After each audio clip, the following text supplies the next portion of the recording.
नमस्कार मैत्रिणींनो, मी पूजा तुम्हा सर्वांचं स्वागत करते माझं चॅनल पूजा स्पेशल रेसिपीजमध्ये, जिथे तुम्हाला मिळतात झटपट सोप्या आणि टेस्टी रेसिपीज। तर आज आपण बघणार आहोत पावसाळ्यासाठी स्पेशल असा पालकचा झणझणीत पौष्टिक आणि अगदी साधा सोपा असा ठेचा। चला तर मग व्हिडिओला सुरुवात करूया। पण त्यापूर्वी अजूनही जर तुम्ही माझ्या चॅनलवर नवीन असाल तर प्लीज माझं चॅनल सबस्क्राईब करा, सोबतच बेल आयकॉनवरही क्लिक करा। व्हिडिओ शेवटपर्यंत नक्की बघा।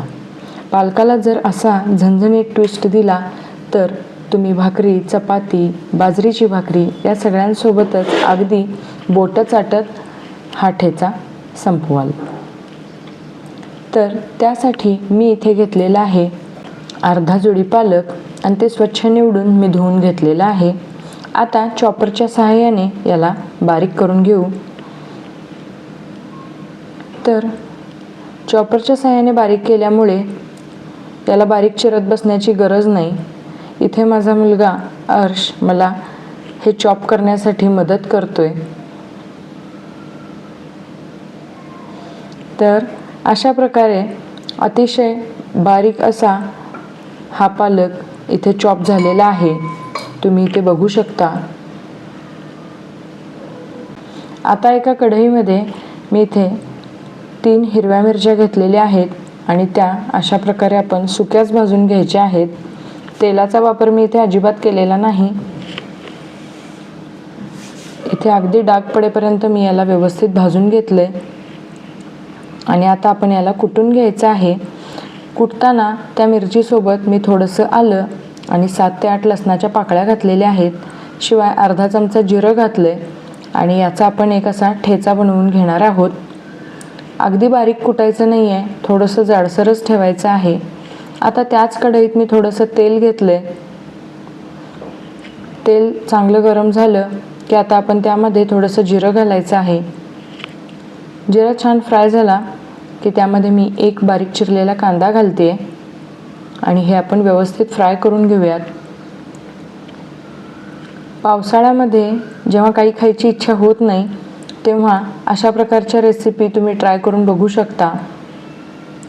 आता कांदा थोडासा फ्राय झाला की त्यामध्ये आलं, लसूण आणि मिरचीचा हा ठेचा घालायचा आहे। व्यवस्थित फ्राय करून घेऊयात, जेणेकरून यातला कोणताही जिन्नस कच्चा राहणार नाही। आणि हे फ्राय झाल्यानंतर मी यामध्ये घातलाय थोडासा हिंग, थोडीशी हळद आणि हे मिक्स करून घ्यायचं आहे। असे वेगवेगळ्या प्रकारचे चटण्या आणि ठेचे मी याआधी अपलोड केले आहेत, त्याच्या रेसिपी तुम्ही नक्की बघा।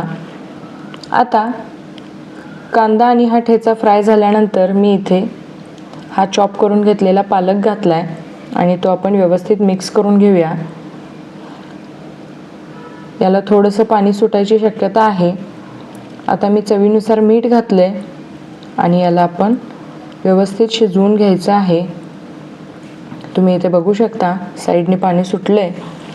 आता मी यामध्ये 2 चमचे शेंगदाण्याचं कूट घातले, सोबतच 2 चमचे मी ओलं खोबरं घातलेलं आहे आणि हे आपण व्यवस्थित मिक्स करून घ्यायचं आहे। पाण्याचा पूर्ण अंश गेला की समजायचं हा ठेचा तयार झालेला आहे। थोडासा ओलसरपणा वाटत होता म्हणून मी पुन्हा 1 चमचा शेंगदाण्याचं कूट घातले आणि हे मिक्स करून घ्यायचंय। आता मी यामध्ये घालते अर्धा चमचा भाजलेल्या जिऱ्याची पावडर आणि पुन्हा एकदा हे मिक्स करते।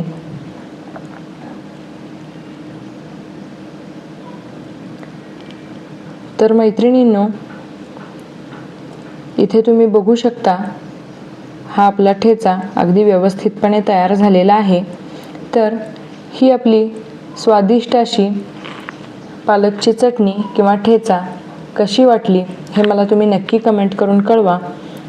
हा ठेचा तुम्ही भाकरी, चपाती, भात किंवा बाजरीची भाकरी अशा कोणत्याही प्रकारासोबत आरामात खाऊ शकता।